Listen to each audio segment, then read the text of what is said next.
Olá pessoal, sejam muito bem-vindos ao canal. Eu sou o professor Rafael Braga, esse é o canal Aula com o Poeta e hoje nós vamos falar sobre variação linguística.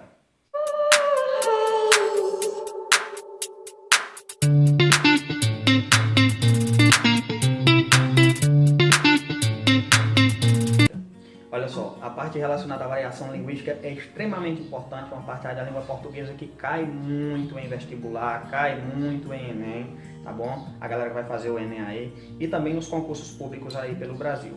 Okay? Então nós vamos falar bem direitinho sobre isso, não quero deixar nenhuma dúvida. Nós vamos conhecer aí o que é variação diatópica, o que é variação diastrática, o que é variação diacrônica, o que é variação diamétrica, diafásica, ok? Vamos conhecer os fatores que influenciam as nossas diferentes formas de falar, mesmo falando a mesma língua, como fatores históricos, como os fatores regionais, como os fatores sociais, certo? Vocês vão compreender cada um desses pontos. Então vão deixando o seu like aí, não esqueçam de se inscrever no canal, comentem, tá bom? Eu vou ler todos os comentários, vou responder aqui para vocês. E quem não assistiu o meu último vídeo, vão lá, eu vou deixar aqui no card, tá bom? O vídeo sobre interpretação e compreensão textual, outro assunto muito importante, beleza? E a nossa aula de hoje, galera, vai ter paródia. Nós vamos trabalhar com música, vamos trabalhar com dança aí, tá bom? Vou passar vergonha por vocês, mas vou deixar o negócio bem animado, bem dinâmico. Então não perca nenhum momento da nossa aula, ok? Beleza? Variação linguística, galera, nada mais é do que formas diferentes de falar uma mesma língua, peculiaridades de expressões, de colocações, tá bom? Isso acontece por conta de alguns fatores que nós vamos conhecer no decorrer da nossa aula. Eu coloquei aqui algumas palavras para vocês, certamente vocês conhecem: abestalhado, oxente, mano, guri, tá bom? Aí são apenas exemplos do que acontece na nossa língua, né? E assim todas as línguas sempre têm essas peculiaridades, tá bom? Então vamos aqui. O que é variação linguística? O que é que diz a literatura relacionada a isso? É o modo pelo qual a língua se diferencia dentro do seu próprio sistema, né? Ou seja, a língua ela há uma modificação dentro da própria língua e aí alguns fatores vão diferenciar isso, né? Essa diferença pode ser histórica, geográfica ou sociocultural. Só que 4 fatores, aliás 5, só que aqui só tem 4, porque o quinto foi aceito recentemente, né? São 4 fatores que determinam essa variação. Esses fatores são sociais, regionais, históricos, estilísticos. Os sociais nós chamamos de diastráticos, os regionais nós chamamos de diatópicos, históricos diacrônicos e estilísticos diafásicos. O quinto que eu falei é o diamésico, que não está aí. O diamésico ele vai estar mais voltado para a questão do veículo de comunicação, de como nós nos apropriamos e modificamos a língua conforme o veículo que vai ser utilizado essa língua. Por exemplo, quando eu vou falar via WhatsApp, eu não tenho tanta preocupação como quando eu vou falar via e-mail, por exemplo, e dependendo de com quem eu vou falar também, para quem eu vou mandar esse e-mail, né? Isso é o que nós chamamos de variação diamésica, tá bom? Tá bem ligado aí à estilística também, que é a diafásica, que nós vamos conhecer bem direitinho aqui à frente, tá bom? Olha só, aqui eu tenho a literatura, né? O que é que a literatura diz relacionado a cada um desses fatores aí. Nós vamos conhecer aqui a variação geográfica ou diatópica, está relacionada com o local, né? Veja bem, a diatópica é relacionada ao local, é relacionada à geografia, é relacionada a determinadas partes, seja dentro de uma mesma comunidade, né? Onde determinados falantes moram dentro daquela comunidade. Dependendo da comunidade vai influenciar também na forma como esses falantes vão se expressar, né? Dentro de um país como um todo, e aqui a gente vai ver até no caso de 2 países que falam a mesma língua com suas peculiaridades também, que é o caso de Brasil e Portugal. Celular aqui no Brasil, telemóvel em Portugal, ônibus aqui no Brasil, autocarro em Portugal, trem aqui no Brasil, comboio em Portugal, né? E vocês podem perceber o seguinte, que essas variações de serem percebidas, outras vezes nem tanto, né? Há palavras que mesmo pertencendo a uma mesma língua, elas são tão diferentes daquilo que nós estamos acostumados que até parece pertencer a um outro idioma, não é isso? Então vamos lá, continuando, nós temos a questão da variação histórica ou diacrônica, né? Ela ocorre com o desenvolvimento da história, né? ela é uma mudança decorrente da história. Um exemplo disso é a questão dos arcaísmos, né? Palavras que caíram em desuso ao longo do tempo, né? Se modificaram. Por exemplo, brotinho, ninguém diz mais. Coisa, né? Tornou-se coisa. Vossa missê, né? Vós missê, que modificou-se, tornou-se você. Não é isso? Então são esses alguns exemplos. Nós temos ainda aí a variação social ou de abstrato, que essa é percebida segundo os grupos ou classes, ou seja, determinadas classes dentro de uma mesma sociedade, elas também vão ter algumas peculiaridades quanto à linguagem. Até a questão do gênero, né? Homem, mulher, por exemplo. O homem, quando encontra o homem, né, tem uma espécie de xingamento, digamos assim, mas que se você conhecer o seu próximo, não vai ser tomado como um xingamento, né? Por exemplo, aí cara legal, aí cara de égua, tal, não sei o que, né? E o cara vai chegar e vai levar numa boa. Já a mulher não, a mulher já vai ter uma forma diferente de falar, né? Mais carinhosa, né? Então, para você perceber que até quanto ao gênero há essa diferenciação, né? E quanto às classes sociais, então são inúmeros, né? Dependendo do poder aquisitivo, por exemplo, entre outros fatores que vão determinar a linguagem, né? Nós temos a questão da variação situacional ou diafásica, né? Essa é uma linguagem estabelecida pela ocasião, ou seja, depende de com quem eu vou falar, sobre o que eu vou falar, o ambiente em que eu estou, não é isso? Tudo isso vai influenciar também na minha linguagem. Por exemplo, quando eu vou conversar com o juiz, né? Mesmo que eu o conheça, eu não vou chegar lá dizendo, e aí, mano, tal, meu irmão. Mas assim, eu tenho que ter uma roupa diferente, eu tenho que ter uma postura diferente, e claro que a minha linguagem também vai se adequar ao ambiente. Bom, isso é a diafásica ou situacional. Lembra que eu falei que é parecido lá com a diamésica? Né? Então, veja bem, aqui nós temos o primeiro exemplo aí. Veja que belos movimentos elípticos fazem essas ondas, meu caro amigo. Pegá-las-emos nesse instante ou mais tardiamente, né? Então aí nós temos a questão da linguagem que caiu em desuso, né? Você pode ver que o cara até a roupa, a forma como ele se porta, bem diferente do surfista de agora, né? Então é só para exemplificar uma linguagem que se modificou ao longo do tempo, né? Então essa daí, que tipo de linguagem essa daí? Nós temos a diacrônica, né? A diacrônica que se modificou por conta da história, entre outros fatores. É isso? E aí nós temos mais um exemplo, né? O exemplo aí é com um morador de rua e com um médico, aparenta ser um médico, né? E o médico utiliza palavras próprias do meio dele para simplesmente dizer para o cara que ele tem um furúnculo, né? Eu não vou ler aí, vocês podem ler, tá bom?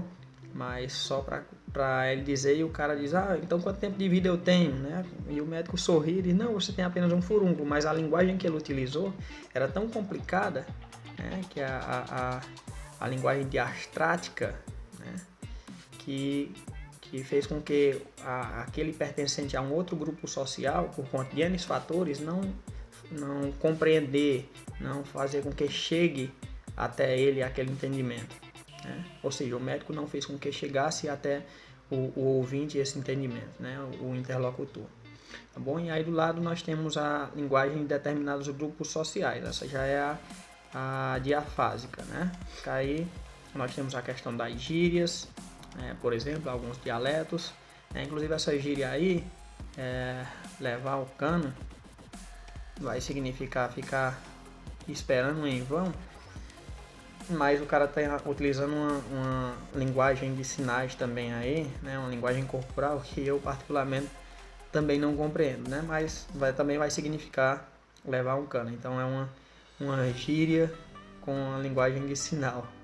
Eu não sabia nem que existia essa também, tá bom? Mas só para vocês verem direitinho aí, beleza?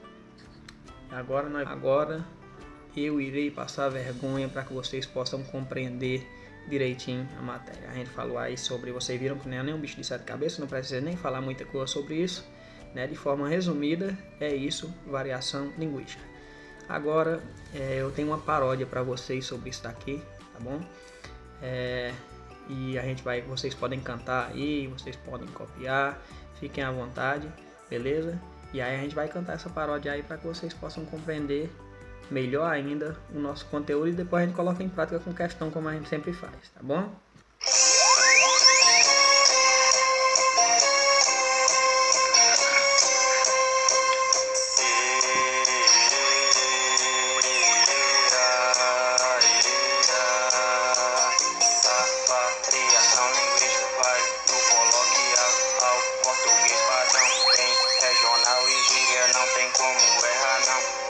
Regionalismo, mano, em mim é de irmão. E no português formal tem que ter pontuação, tem que acentuar e ter muita atenção.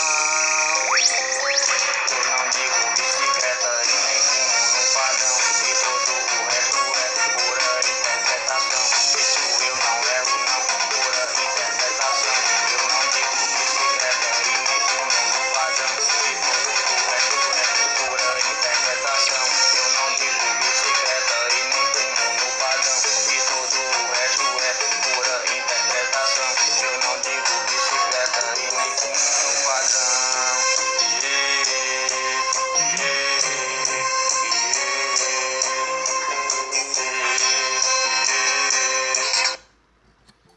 Então tá aí a nossa música, né?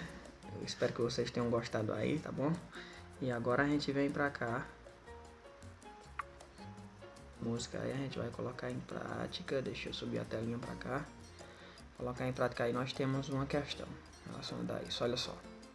A letra da paródia expõe uma breve explicação sobre algumas formas de variação linguística. Um dos versos que singulariza uma forma de falar social informal, lembrando que nós temos o formal e o informal, né? Isso vai entrar na parte lá relacionada à diafásica, né? Dependendo de com quem eu vou falar. Nós temos qual verso aí? Tem a letra aí para vocês acompanhar, né? Oxente é regionalismo. Vai do coloquial. Tem que ter pontuação. Não tem como errar não. Eu não digo bicicleta. Olha só. É bem óbvio essa, né? A linguagem informal aí, né? Vai ser... A linguagem informal vai entrar a questão das gírias, vai entrar a questão de alguns dialetos, de alguns neologismos. E a linguagem é utilizada segundo a gramática, né? Não é que há uma forma correta, veja bem, não é que há uma forma correta e uma forma errada de falar. O importante é que haja entendimento. Isso os linguistas dizem bem isso, é importante a gente lembrar por conta da questão do preconceito linguístico, né? Há muito preconceito linguístico ainda, né? Há algumas localidades, por conta da forma de falar, acham que aquela língua é mais correta, é uma língua mais que deve ser utilizada em revelia a outra, não é isso? E não é assim. Então, veja bem, segundo a gramática, segundo algumas regras, né? Então, a parte aí seria o social informal, seria a parte voltada para a alternativa eu não digo bicicleta, né? Vovô, você é muito simpático, mas é antiquado demais para mim. E ele diz: de onde vossa mercê tirou essa ideia? A gente falou sobre vossa mercê agora há pouco na nossa explicação, né? Vamos lá, olha só. Na tira, a presença do termo vossa mercê na fala do vovô revela, letra A, variedade de língua arcaica para deixar claro à interlocutora a importância da diferença de idade. Olha só, veja bem, na hora muita gente já erra essa daqui, isso aí é uma questão de Enem, viu pessoal? Muita gente já erra essa daqui, já vai direto na letra A por conta da fala do vovô, né? Mas é importante você dar uma olhadinha nas outras alternativas. Ó, letra B. Respeito excessivo dele ao dirigir-se à interlocutora para contestar a ideia de que ele é antiquado. Ele não foi por isso, né? Dá para ver aí pelo contexto, não foi por isso que ele teve esse respeito, não é isso? E inclusive ele também não se deixa demonstrar que é antiquado, né? Para ele não é antiquado. Então, letra C. Diferença de usos linguísticos entre as gerações, corroborando a avaliação da interlocutora sobre ele. Vamos lá, letra D. Intolerância da interlocutora com ele cuja linguagem se mostra tão informal quanto a dela? Olha só, letra E, opção por uma linguagem mais à vontade para agradar a interlocutora que mostra ter princípios, né? Não é essa letra E, a interlocutora, o princípio dela não seria só deixar de com ele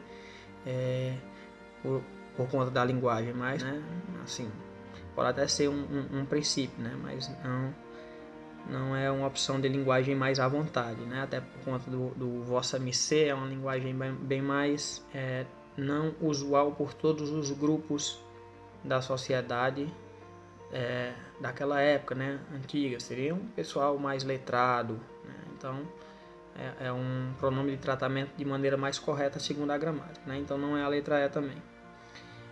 Então vamos ver aqui, alternativa correta, o que vocês acham?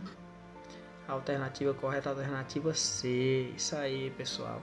Diferença de usos linguísticos entre as gerações, corroborando a avaliação da interlocutora sobre ele, né? Deixa bem claro aí, corroborar é deixar claro, né? Nesse contexto aí vai deixar claro que o que ela falava sobre ele, que ele estava muito antiquado para ela, né? Antiquado não só quanto à idade, mas também quanto à linguagem, né? Quando ele utiliza o vossa me ser, ele deixa isso bem claro ainda, levando em consideração que é uma linguagem arcaica que caiu em desuso, né? Que a geração de hoje não mais utiliza, tá bom? Então essas são as questões. Eu espero que vocês tenham compreendido aí. Qualquer coisa vocês podem ir voltando aí o conteúdo. Então, pessoal, é isso aí.